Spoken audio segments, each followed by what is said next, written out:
Hello dear students, मैं किरण यादव आज फिर आपका स्वागत करती हूँ हमारी हिंदी की कक्षा में, जिसमें हमने शुरुआत की है व्याकरण की। व्याकरण संबोध कक्षा 7वीं।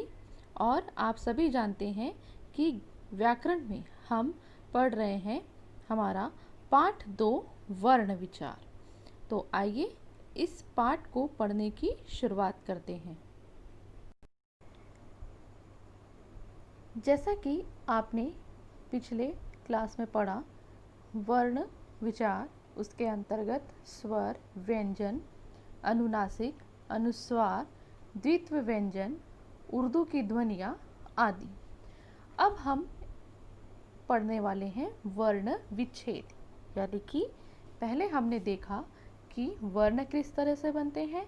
वर्णों के मिलने के बाद शब्द की रचना होती है। अब हम देखेंगे कि इन शब्दों को किस तरह से अलग अलग करके लिखा जाता है। ठीक है, तो जैसा कि आप देख रहे हैं, सबसे पहला उदाहरण आपके सामने दिया गया है कमल।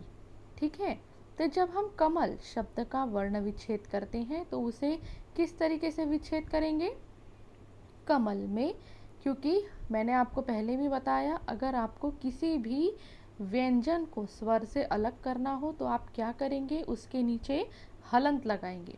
किसी भी वर्ण के नीचे अगर आप हलंत लगाते हैं तो वो क्या हो जाता है? स्वर व्यंजन से अलग हो जाता है। इसलिए हमको यहाँ पर वर्ण विच्छेद करना है, यानी कि स्वर और व्यंजन दोनों को अलग अलग करके लिखना है। स्वर भी अलग होगा, व्यंजन भी अलग होगा, उसके अलावा उसकी मात्रा भी अलग करके दिखाना है। ठीक है, तो कलम, अब क्योंकि क के नीचे कोई हलंत नहीं है, यानी कि क के अंतर्गत क्या आ रहा है? स्वर आ रहा है, लेकिन हमें स्वर को अलग लिखना है, इसीलिए हलंत क। ठीक है, धन अ। ठीक है, क क्योंकि अ का उच्चार आ रहा है, इसलिए क्या कर रहे हैं हम? स्वर में किसका उपयोग कर रहे हैं? अ का, इसलिए हलंत क धन अ। धन हलंत म, धन अ, धन हलंत ल, धन अ। तो पूरा जोड़कर क्या बन जाता है? कमल। ठीक है, यानी कि आप इसमें व्यंजन भी अलग कर रहे हैं और स्वर भी अलग कर रहे हैं। इसके अलावा गिलास, गिलास जब हम शब्द को अलग करेंगे तो हलंत ग धन ई, छोटी ई। क्यों छोटी ई? क्योंकि ग्लास में छोटी ई की मात्रा लगती है, इसीलिए छोटी ई। धन हलंत ल धन आ, क्योंकि ल में काय की मात्रा लगी है? आ की।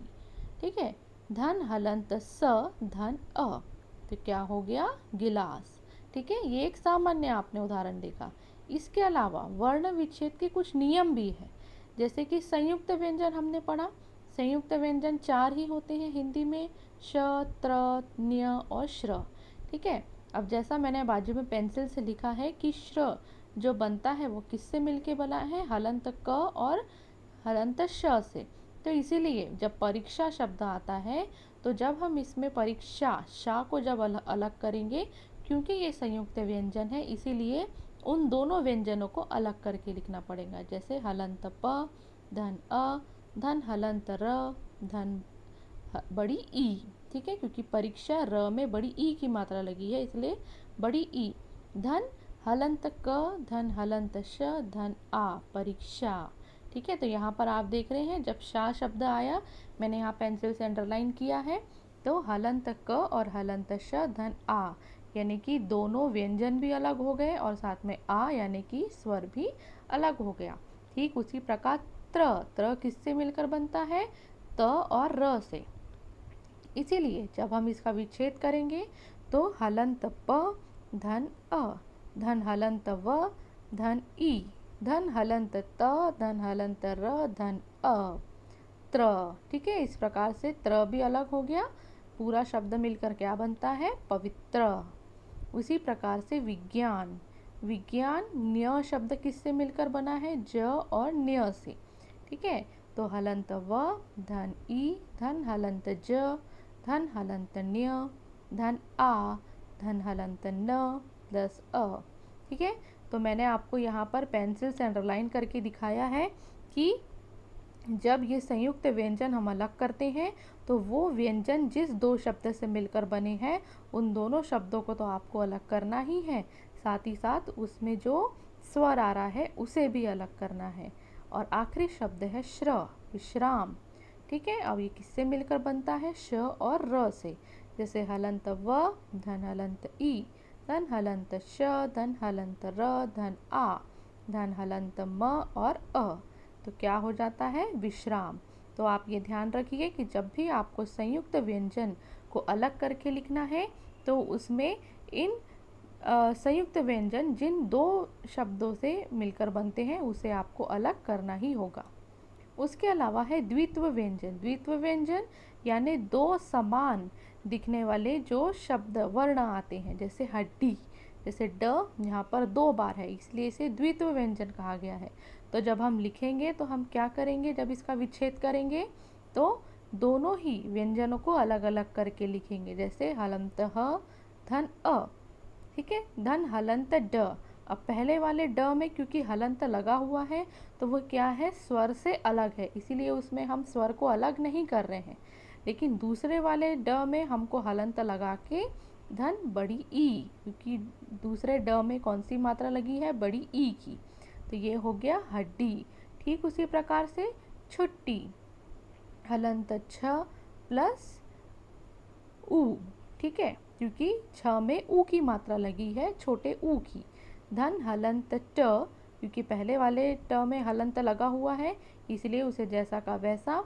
धन दूसरे वाले ट में हलंत लगा के धन ई, बड़ी ई। तो क्या हो गया? छुट्टी।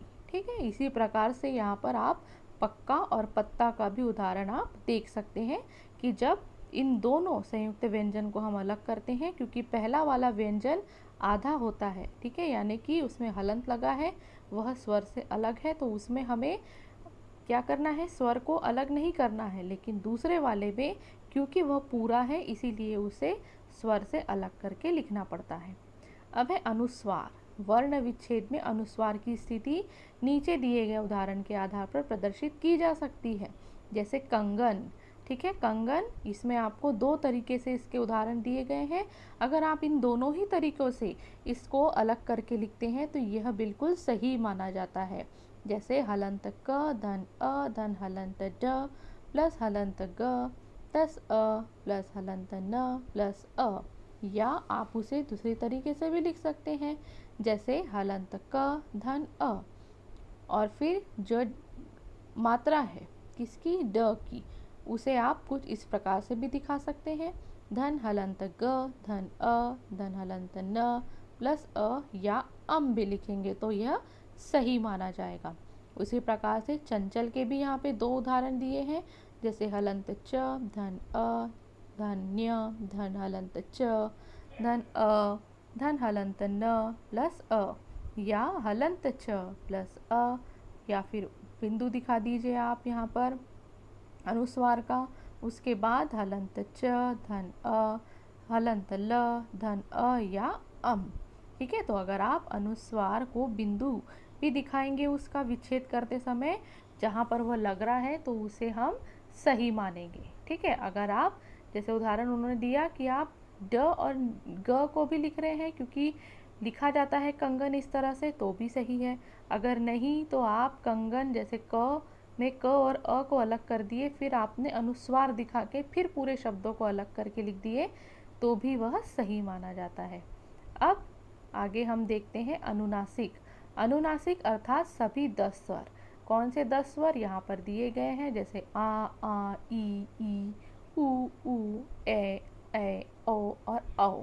ठीक है, उसके अलावा यहाँ पर चंद्र बिंदु सदैव वर्णों में लगे स्वर के साथ ही आता है, जैसे आंगन।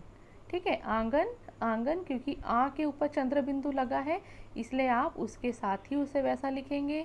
धन ग धन अ धन हलंत न प्लस अ। ठीक है, तो ये क्या हो गया? आंगन। उसी प्रकार से पूंछ। पूंछ प धन उ, बड़ा उ और उसके ऊपर क्या लगा हुआ है? चंद्र बिंदु, इसलिए आपको उ की मात्रा के साथ चंद्र बिंदु को भी दर्शाना है। धन हलंत छ प्लस अ। ठीक है, पूंछ। चिड़िया, हलंत च धन ई धन हलंत ड प्लस ई, धन हलंत य प्लस आ, चिड़िया।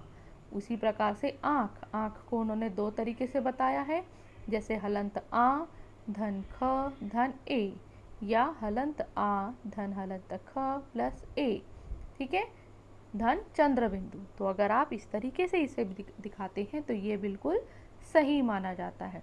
कहने का तात्पर्य यानी अनुस्वार या अनुनासिक जहाँ भी आता है आपको उसे विच्छेद करते समय ज़रूर दिखाना होता है। इसके बाद नुक्ता, नुक्ता शब्द जो होता है उसे हम जैसा का वैसा लिखते हैं, यानी जिस शब्द के नीचे नुक्ता है उसे विच्छेद करते समय उसी शब्द के नीचे लिखकर हम आगे के जो शब्द है उसे विच्छेद कर सकते हैं। जैसे ज़रा, तो हलंत ज धन अ धन र धन आ, ज़रा। शरीफ, हलंत श धन अ धन र धन बड़ी ई धन फ, क्योंकि फ के नीचे नुक्ता है, धन अ, शरीफ, ठीक है। आगात वर्ण यानी कि अंग्रेजी वाले शब्द, उसे भी जब आप लिखते हैं तो जिसके ऊपर आगात स्वर आ रहा है उसको उसी के साथ लिखना है। जैसे बॉल, हलंत ब धन आ, क्योंकि आ की मात्रा के साथ हम उसे ले रहे हैं इसीलिए अ धन हलंत ल धन अ। ठीक उसी प्रकार कॉफ़ी, हलंत क धन अ धन फ धन ई, कॉफ़ी, ठीक है। अब है सम विषयक वर्ण विच्छेद। सम विषयक यानी कि कुछ ऐसे शब्द जिसमें हमें न का भी उच्चारण आ जाता है और म का भी आ जाता है। जैसे एक उदाहरण आपको दिया है संबंध, संबंध में किसका उच्चारण आ रहा है बिंदुओं में, म का, तो हम इसको लिखते समय वैसे ही लिखते हैं। लेकिन संबंध, बंध जब हम करते हैं तो न का उच्चारण भी आ रहा है, तो जहाँ म का उच्चारण आता है वहाँ पर म लिखना है, जहाँ न का उच्चारण आता है वहाँ न लिखना है। जैसे कि संबंध, हलंत स धन अ धन म, ये क्या हो गया सम। धन ब धन अ धन न यानी कि बंद, और हलंत ध धन अ, संबंध। ये समझा आपको? मैंने यहाँ पेंसिल से अंडरलाइन करके रखा है, जहाँ पर म का उच्चारण आ रहा है वहाँ पर म, और जहाँ पर न का उच्चारण आ रहा है वहाँ पर न को दर्शाना है। ठीक उसी प्रकार संशय यानी कि न का उच्चारण भ्रांतिवश, जैसे हलंत स धन अ धन हलंत म, हलंत श धन हलंत अ, हलंत य और अ, ठीक है। यानी कि संशय हम न बोलते हैं लेकिन वो क्या कह रहे हैं कि इसमें न उच्चारण भ्रांतिवश यानी गलती से है, हम उसको बिंदु का उच्चारण म के रूप में ही लेंगे। अब है स के ऊपर लगे बिंदु को म स्वीकार करके वर्ण विच्छेद करें। अब यहाँ पर आपको जितने भी एग्जाम्पल दिए गए हैं सभी में आपको बिंदु दिख रहा है, लेकिन उसका उच्चारण आपको क्या करना है, म में करना है, और सभी तरफ आपको म ही लिखना है। जहाँ बिंदु आएगा वहाँ आपको विच्छेद करते समय म को दर्शाना है। मैं पहले दो एग्जाम्पल एक्सप्लेन कर देती हूँ, बाकी के आप घर पर बैठकर आराम से पढ़ लीजिएगा। जैसे संवाद, हलंत स धन अ धन म, ठीक है, क्योंकि संवाद आ रहा है तो म धन हलंत व धन आ धन हलंत द और अ। ठीक उसी प्रकार संशय, हलंत स धन अ धन हलंत म धन श धन अ धन य और अ, ठीक है। तो यहाँ पर जितने भी एग्जाम्पल है सभी आप पढ़िए, और सभी में आप देख रहे हैं कि जहाँ जहाँ उस बिंदु का उच्चारण हो रहा है स के साथ, सब जगह म का ही हम उच्चारण कर रहे हैं, ठीक है। इसके अलावा कुछ विशेष वर्ण विच्छेद देखे गए हैं, जैसे द यानी विद्या। अब मैंने यहाँ पेंसिल से लिखा है कि जिसमें पहले से हलंत लगा हो उसे विच्छेद नहीं किया जाता। क्यों नहीं किया जाता? क्योंकि वह पहले से ही स्वर जो है स्वर से अलग है वह, ठीक है। देखिए विद्या, तो हलंत व धन ई धन द। अब द के बाद हमने कोई और स्वर लिखा है क्या? नहीं, क्योंकि उसके नीचे हलंत है यानी वह पहले से ही अलग है। धन य धन आ, विद्या, ठीक है। हन, अब यहाँ पर भी चिन्ह में ह के नीचे हलंत है, तो जब हम इसका विच्छेद करेंगे तो ह के बाद कोई भी स्वर को नहीं दर्शाएंगे। जैसे हलंत च धन ई धन हलंत ह के बाद हम कुछ लिख रहे हैं क्या? नहीं।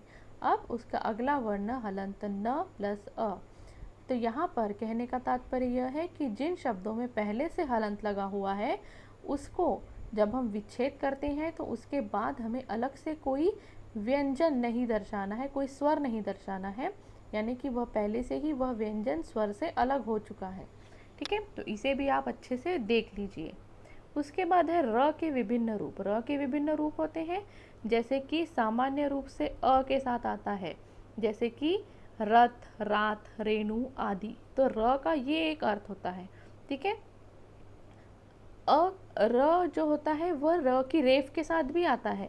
जैसे जब अ से रहित होता है, अर्थात जब जो र है वह शब्द के ऊपर से आपको दिखता है लगा हुआ, जैसे कि उन्होंने आपको दिखाया है धर्म का वर्ण विश्लेषण होगा जब हलंत ध धन अ धन हलंत र धन म धन अ। इसी प्रकार से कोई भी मात्रा लगी हो तो र की रेफ के रूप में उसे दिखाया जाता है, जैसे धर्मा, पूर्ति, शर्मा आदि। ठीक है, यानी ये दो शब्द आप पहले समझ लीजिए।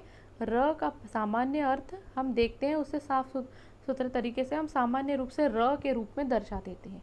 दूसरे रूप में कब दर्शाते हैं, जब वह हमें र की रेफ यानी कि किसी भी शब्द के ऊपर से हम उसको लगाते हैं रेफ के रूप में, जैसे धर्मा, पूर्ति, शर्मा आदि। इसके अलावा र के और भी उच्चारण हैं, जैसे र को हम कुछ इस प्रकार से दर्शाते हैं, जैसे स्वर सहित र का अर्थ यदि रूप व्यंजन में स्वर रहित रूप से होता है, जैसे भ्रम। ब्रह्म बोलते समय भी र का उच्चारण आ रहा है, तो इसका जब हम विच्छेद करते हैं तो कैसे करेंगे, हलंत भ धन हलंत र धन अ धन हलंत म धन अ। ठीक है, तो ये क्या होता है, स्वर रहित भी होता है और स्वर सहित भी होता है, भ्रम। ठीक है, उसी प्रकार से जैसे इसी में मैं उदाहरण दे दूं आपको भ्रम के साथ क्रम। ठीक है, तो क्रम भी जब हम बोलेंगे तो र की जो मात्रा है वो कुछ इस प्रकार से शब्द के नीचे से लगी हुई दिखाई देती है। अब र का एक रूप देखते हैं आप। जब र जो है उसका वास्तविक रूप हम कैसे देखते हैं, उल्टा वी अंग्रेजी में जो आप लिखते हैं अल्फ़ाबेट वी, कुछ इस प्रकार से दिखता है। जो किसके अंतर्गत आता है, ट ठ ड और ढ के नीचे ही लगता है। जैसे कि हम कहते ट्रक, या हम कहते ड्रम, या ड्रामा, ट्रॉली, ट्रे आदि। तो जब ऐसे शब्द हम इस्तेमाल करते हैं, जब ये 4 वर्णों का हम इस्तेमाल करते हैं और इसमें अगर हम र की रेफ लगाते हैं तो वो कुछ इस प्रकार से होती हुई दिखाई देती है। ठीक है, अब र और त्र का भ्रम यहाँ देख लीजिए कि त्र स्वर है जबकि र व्यंजन है। री की मात्रा जो है इस प्रकार लगती है, री यदि सभी शब्द संस्कृत भाषा के अर्थात तत्सम होते हैं, जैसे ऋण, ऋषि, ऋण, ऋतु आदि, तो री का उच्चारण कुछ री की तरह होता है। मात्रा कुछ इस प्रकार से होती है, जैसे ग्रह, कृषि, कृपण, कृपया, पृथ्वी, पृष्ठ आदि।